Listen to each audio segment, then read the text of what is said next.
Talk With Deezy Podcast, where we focus on building, connecting, and networking. Today I'm joined by artist DK. What's good? Let me take that back, because you're more than an artist, right?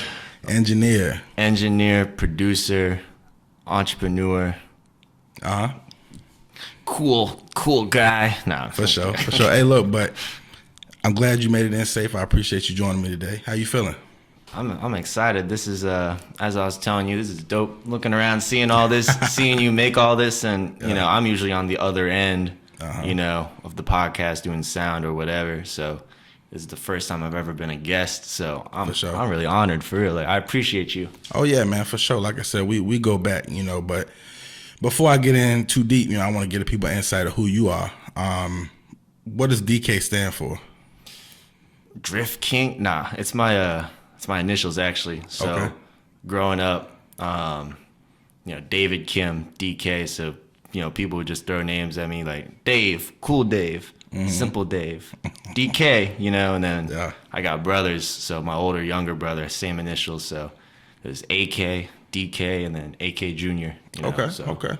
Yeah. Where you from? Like, what was your upbringing like? Suburban. You know, I grew up in Blacksburg, Virginia. So that, if you don't know, it's like right where Virginia Tech is. Literally where Virginia Tech is. Sure. If that wasn't there, I'd probably grow up in just middle of nowhere. So, just suburban life. When the students aren't there, there's nothing to do. So growing up, I was just kind of surrounded by a lot of just nature and foolery, shenanigans. So, you know. For sure. Grab 30 racks and just get lit. Yeah. Okay. So now I met you during the session in RVA. How are you tied into RVA though? Like, what else is here for you? Oh man, like Richmond's always kind of been integrated into my life. I never thought I would ever live here, so it's cool to see that come about. But you know, I had family who lived here. I remember as a kid, Short Pump Mall in like Henrico was the biggest mall I'd ever seen. And so I was just like, wow, you know, the city. There used to be a Christopher Columbus statue, of course, got torn down. Right. That's where near Bird Park, I believe. So I remember as a kid, you know that phenomena when you fall asleep in the car and you always wake up in the same spot? Yeah. I would always wake up passing that statue because my uncle lived in that area. So as a kid, that was kind of my experience in Richmond. And then as I got older, my brothers got older. My older brother was working here. And then I had an internship in Virginia Beach. Wow. I think this was like 2017 for a company called Studio Center. So the way we made it work was I would stay with my uncle in Richmond and commute every morning from here and then come back. Right. Sometimes I got to stay in Virginia Beach because my brother would have a client out there for accounting if I got lucky. But no, most of the time I go back and forth. So that was really my first introduction to the city. I had a good friend. She took me to my first, I guess you could call like official studio session. Yeah, for sure. She's like, yeah, I know you're into music. Like, you should check this out. I didn't know where the studio was. Didn't know what the studio was. Years later, I found out it was Good People's. Okay. I was like, oh, I've been in here before. Yeah. So it was just that little taste and sample of the actual life in Richmond. I was like, oh, this is cool. And then flash forward to, you know, when COVID started, 2020, I graduated Virginia Tech. And then fate happened and I got a job working at a recording studio where I met you, Defiant Studios. Yeah, you know, for sure, bro. I'll never forget that. So that's how it all came together. Got you. So we already made it clear that you do several things. But if somebody approaches you, what do you consider yourself as? Engineer. You know, it all starts with engineering, but I kind of tie it with producing. You know, it really, if you can always be a button presser in anything, whether it be photography, videography, music, you know. So for me, engineering is way more than just pressing the buttons. It's up to me to make sure that I get a good read on you as an artist and as an individual, figure out what you're going through, what you're trying to get out, what you're trying to express, and then help you get the best take, you know. Right.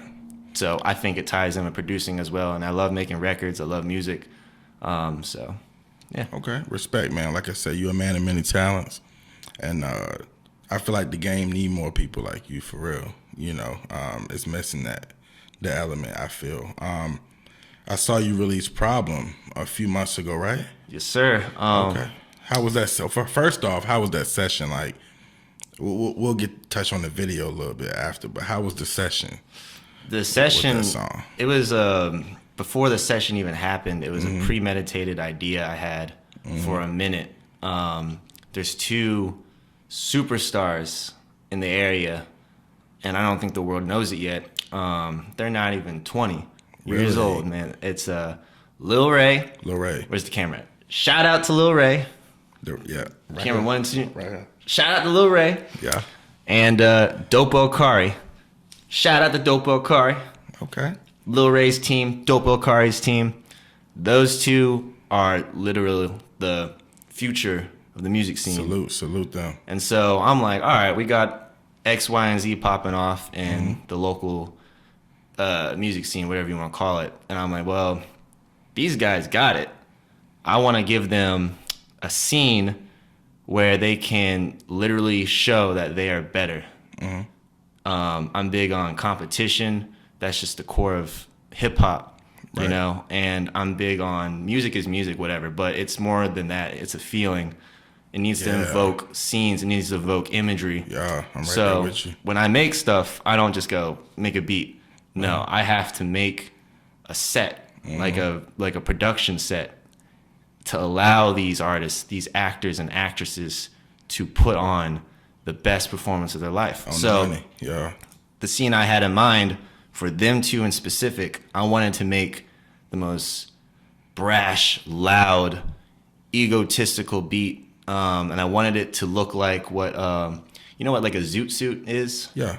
You know, like in Malcolm X or like The Mask, like the bum bum bum. Yeah, so, I had it. Yeah. So I'm like, I need it to sound like that. For sure. And sound bigger. Like it needs to look like the biggest thing you've ever seen. Yeah. So finally made that, and then I hit up Lil Ray first. I'm like, yeah, I got this song. This is for you. You gotta get on this. That was session number 1. So we coordinated that. I sat her down, and I'm big on prompts. I don't like to tell people. I like to give them a prompt and let them run with it, because the artist is the artist. You know, so I pretty much told her, just imagine someone you're just very upset with right now, beefing with, whatever. Close your eyes, think about that person, and imagine they're sitting in this chair right here. I pulled up a little rolling chair. And I was like, what would you say to them right now to make sure they know this is it? You've crossed the line. So she goes, oh. Woo, woo, woo. We talk a little bit, and then that's the verse. Originally, I told her, don't even worry about a hook. Just do your thing. She goes, I'm a problem. I'm a motherfucking problem. Hey, do you want that to be the hook? And I was like, fuck, let's keep it. Yeah. You know, again, geniuses, they are the future. That sounds real genuine. So we lay that, and I didn't even tell her I was going to put Dopewell on. I didn't want her to think of the other person. I wanted to do her as if there's nothing else to influence her. I want her. I want Lil Ray. I don't want Lil Ray with the assumption of this. No, I want her. Boom. She does that. Then I reach out to Dopewell and his team. He pulls up, same prompt. I'm like, all right, Dopewell, imagine someone you're just the bottom of your list right now is sitting right in front of you. What would you tell them to make sure they know, don't fuck with me? Right. This is it. Boom. He does his thing. I play him Lil Ray's part then, after what he laid. He's like, oh. Vice versa. I'm like, hey, Lil Ray, check this out. Yeah. She goes, oh. Yeah, I mean, the rest is history. Okay, man. Look, that's crazy, man. You know, I feel like it take people like that to bring out the best in artists. When you can have that communication level to where they feel like, okay, this person care. You know, this person care, you know, and they want to see the best, you know. So I'm pretty sure that left a good imprint, like, from you. You know what I'm saying, on them. I hope so. Yeah. Oh, I forgot to mention, too. Yeah. There was a third session. We did it, and then we go, all right, we need to get my boy AWOL Beats. AWOL. Shout out to AWOL Beats. Yeah. You know, he is like one of the best personalities to run a scene, you know, host for parties, DJing. He works for the radio now, iPower 92. So we're like, as a team, a Moss team, we got the record now. I made the record. We're like, all right, we need to get AWOL on here to host. that's not done anymore for some reason, and that would just take it to the next level. Again, I want this to be the biggest motion picture ever. So, boom, we get AWOL to host on there. He lays down. I got him to do maybe 5 takes, and I pieced it together from those 5 takes. So that's the final take you hear. He ended up shouting out Missy Elliott on there. You know, Missy, we're here. And then we kind of roped that into the whole marketing scheme. Yeah. And then she kind of gave us the cosign. She ended up reposting our stuff on Instagram, and that's how we knew it worked, you know. For sure. Okay. Now you speak on Moss Entertainment. Y'all definitely have emotion. You know, I congratulate y'all on that. Everything y'all got going on. What role do you play with the organization? First, what's the purpose? Before you explain what you do, what does Moss bring to the industry? I would say a level of uniqueness, professionalism, and selectiveness. You know, It's like there's a lot going on in Richmond, in the country, in the world. A lot of noise, a lot of hoopla, X, Y, and Z. And we found out that us 3 together, me, AWOL Beats, and my boy Kurt Mack, we're the founders. And something we realized is us 3 together, our talents put together, and more so our values, you know. It kind of was very cohesive. So Moss Music One Stop Shop was formed. That's just like a really condensed part of the story. Yeah, so for sure. There's a lot more to it, but pretty much what we wanted it to be was a center of just a multimedia center for the professionals, and more so the people who care.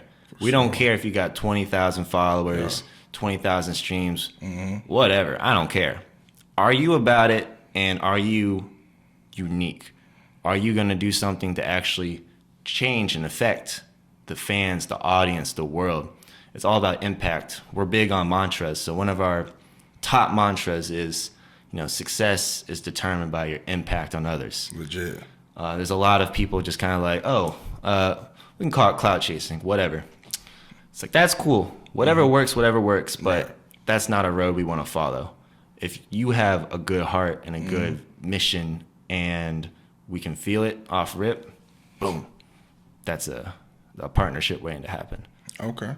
I respect that, man. I definitely have been paying attention to that recently, and I see that y'all definitely making some good moves, so I salute y'all over there. You as well, you know what I'm saying? Look at all this. Yeah, man, you know, I believe in going after what you want, you know. You put your mind to it, you get it, but, you know, you got to work, you got to grind. You know, that grind come with it. Do you have any pet peeves, I would say, as being an engineer? I would say unpreparedness. Is that a word? How about not being prepared? Not being prepared, yeah. Well, we'll go with that, yeah. Not being prepared, and I don't know. It's just I don't really like having pet peeves because I don't, you know, I like to take things and don't look at them at face value. So like I said earlier, music is, music, but I see it as film, visions, visuals. I see recording others, specifically recording others, not as the act of engineering, but as therapy. So I don't really want to say any peeves, you know, because that's an artist's safe space. Right. A lot of the times, at least from my guess, is music comes from the heart, the soul, whatever. So if they're paying money to record something with me, there's something going on that they need to get out.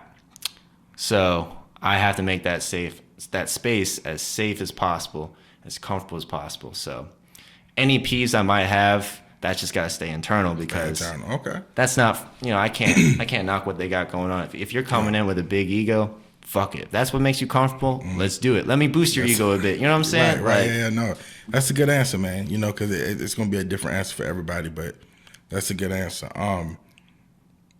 Now, I believe I met you at Defiant. I know we worked at Good People's, but I think I met you at Defiant. You still there? No. So Defiant went out of business, I believe. Really? A couple during the summer. Yeah, I think so. I did not know that, because I haven't been in the studio over here in the city for a while. Yeah, but so what happened? I mean, I mean, I don't know. I can't speak on what happened there. I just know that my time there was dope. And I learned a lot. I met you, met a bunch of dope, and I will never forget that session where I met you. Yeah. But no, it's just, again, there comes a time where you gotta grow and move on and start something that you know can help people. I don't care about clout. I don't care about anything. Nothing's gonna hold me back if I know something else will help others and impact others in the most positive way, or at least the way I think would be the most positive way. So, I left to do Moss. We left to do Moss, and then the rest is history. I can't really speak on what happened there. Yeah, for sure. I just didn't know if like they were just relocating or if it was just shut down here in the city. But I don't believe they have plans, but I don't know. Okay, cool. Fair enough. Now, what's the life experience that you went through that may have changed you to look at things more focused in life? I could see the cop-out answer and be like, I took acid one time. But I'll say one experience and memory that I speak on a lot is one of my most impactful recording sessions, and it was one of my first recording sessions. I had a gig at Virginia Tech while I was a junior and senior. So I was a junior at Virginia Tech. This is around 2019, I believe, maybe 2018. So the library there had a recording space. So I got put on game. There was an organization, Virginia Tech Digging in the Crates, VTDITC, shout out. So they put me on. They're like, all right, you care. Like, you should get a job here. For sure. So I'm in this little space running a little Pro Tools rig, sound booth. And so there's an artist, and she had never recorded before. She had a book full of poems. Hey, I got this beat from YouTube. And I had never really professionally recorded anyone. I just recorded myself. So I'm like, this is it. So I'm like, yeah, come on, I got you. We do the thing. I do a little quick mix on it. She comes out, I play it for her, and she cried. I will never forget that. Like, if this is me, the computer, the booth's there, she comes out, she's standing right here, and she cries. And I'm like, wow, like, because of what we did, that touched her, man. Yeah, and the sound, and not to be like egotistical or whatever you want to call it, but like because of what I did to make your sound pop, it touched you. I'm like, wow, I always knew kind of just from firsthand, but now watching it, I'm like, okay, this is something. You know, this is not just beep boop beep. This is, if I do this right and put care and time into it, I can touch somebody. Right. You know, so that's a story I speak on a lot. So okay, man, I respect that, man. It's always good to leave that positive imprint on someone, man. And I felt that just you explaining it. Just shed a little tear. Yeah. Now, a lot of people say they want to be successful, you know, whether they're artist, engineer, or clothing ambassador, whatever, model. How do you define success? Man, like I was saying earlier, the mantras, one of our top 3 mantras, you know, like you were touching on, people a lot of the times will define success monetary, social media, women. And really, the way we see it, and the way I've always seen it, success is determined by your impact on others. I think Tupac said it. It's like, I may not change the world, but I can change someone's viewpoint, perspective, and approach, and they could change the world. It's a ripple effect, you know? And, you know, a lot of this was passed down onto me from my mentors at Digging in the Crates with Virginia Tech. So it's I don't know if I was born with it, instilled into it, whatever, but it's my duty to pass these things I've learned on, more than the morals, the values, but the things I've learned, the experiences, the techniques. Like, why does it have to end with me? It should not. You know, that's failure. If I have all this information and it ends with me, that's a disservice to the world. So success determined by my impact on somebody. If I can change one person's life and then they can change 1 million, bingo, you know. Yeah, man, definitely. Before we start closing out, I want to know like what's next for DK Moss. You know, music one stop shop. You know, what's next? So we've been having a couple meetings where we're preparing to dip our toes into digital marketing.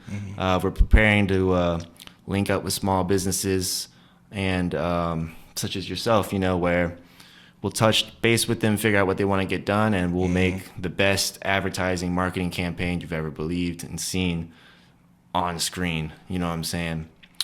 We think there's a huge gap in the market for that. There's an excess of content, right? But the purpose behind each piece and the intentionality behind each piece. Again, we just like to take stuff to the next level. So digital marketing, that's the next thing we're about to approach. Okay, digital marketing, man. That's very important in the business world. So I'm sure the game will appreciate what y'all bring to the table. Yes, sir. Where can people find you on social media for the ones that's not in tune yet? I'm primarily on Instagram. You can catch me at Mixed by DK. And then Music One Stop Shop, of course, at Music One Stop Shop. And then you can follow our media page at moss.ent.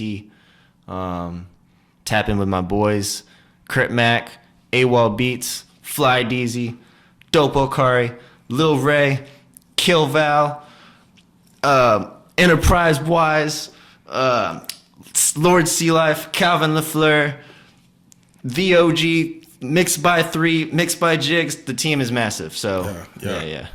I definitely let a lot of people out, but, you know. Yeah.